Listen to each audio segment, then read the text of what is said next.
Imagine being told you have to choose between your only child and the pet that kept you sane during your darkest years. That is the choice my daughter forced on me just weeks before her wedding.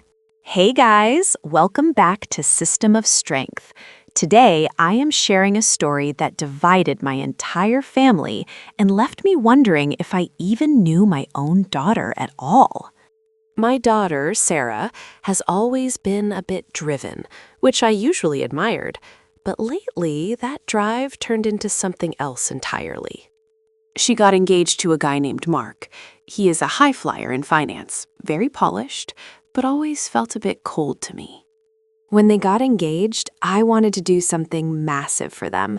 I had been saving for years to help Sarah buy her first home. I told her I would give them $50,000 as a down payment. It was a huge chunk of my retirement, but she is my daughter, right? She was ecstatic. We spent weeks looking at listings and talking about the future. Everything seemed perfect. Then there is Oliver. Oliver is my 10-year-old tabby cat. He is more than just a pet to me. When my husband passed away 5 years ago, Oliver was the only reason I got out of bed some mornings. He is my constant companion. Sarah never had an issue with Oliver before. She grew up with him. But suddenly, things changed during a family dinner. Mark started making comments about the smell of the house, even though I clean obsessively. He kept eyeing Oliver with disgust. Then Sarah dropped the bomb. She said, "Mom, we need to talk about your living situation once we get the house and start having kids." I was confused. I thought we were talking about her house, not mine. Then she said it. The cat has to go. She claimed Mark was suddenly very allergic. She said they couldn't have me over or let the cat near any future grandkids. I told her Oliver stays in my room when they visit. I offered to pay for a professional deep clean every time they came over. But Sarah wasn't having it. She said it was gross and that a cat is just an animal, while her future children are family. The ultimatum was clear. Either I rehome Oliver before the wedding, or I wouldn't be invited to the ceremony at all. I felt like I had been punched in the gut. My own daughter was using her wedding and my future grandkids as a weapon. I asked for a week to think about it. That night, I sat on the floor, and Oliver just curled up in my lap and purred. I started thinking about Mark's allergy. It felt fishy, so I did a little bit of digging on his social media.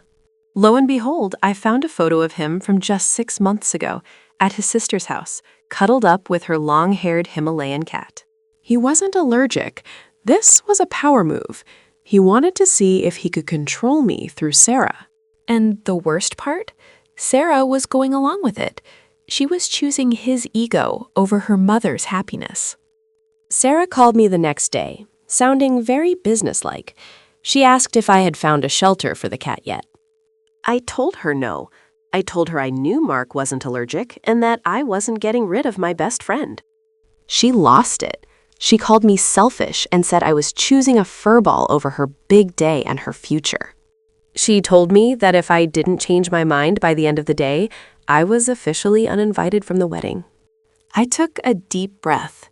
I realized that if she was willing to throw me away over this, her love was conditional on my obedience. I sent her a text. It was short and very clear. I told her I respected her decision to uninvite me. But I also told her that since I wouldn't be part of her new life, I assumed she wouldn't want my money either.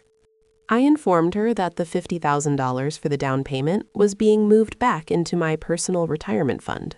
10 minutes later, my phone started exploding. It wasn't just Sarah. It was Mark, his parents, and even my own sister. Sarah was hysterical. She said they had already signed a contract on a house, and they needed that money or they would lose their deposit. Mark even had the nerve to call me and say that I was being vindictive and that the cat was just an excuse for me to be cheap. I told him that since he was so successful in finance, he should have no problem coming up with the money himself. My sister called and told I was being a terrible mother. She said, "It is just a cat. How can you do this to your daughter?" I told her that if she felt so strongly about it, she was more than welcome to give Sarah $50,000 of her own money. Surprisingly, my sister went silent and hung up.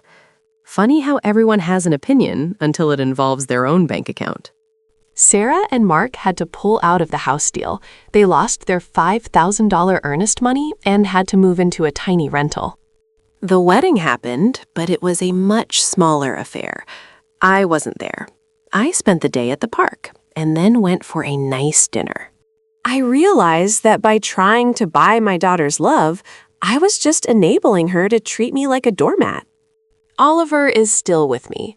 He is getting older, and I am glad I chose to give him a peaceful life instead of rewarding Sarah's cruelty. Our relationship is still strained, but I have set firm boundaries now. She knows I am not someone she can just push around. Sometimes the hardest thing to do is stand your ground against the people you love, but loyalty is a two-way street. What would you have done? Would you have given up your pet or the money? Let me know in the comments, and don't forget to like and subscribe for more true stories.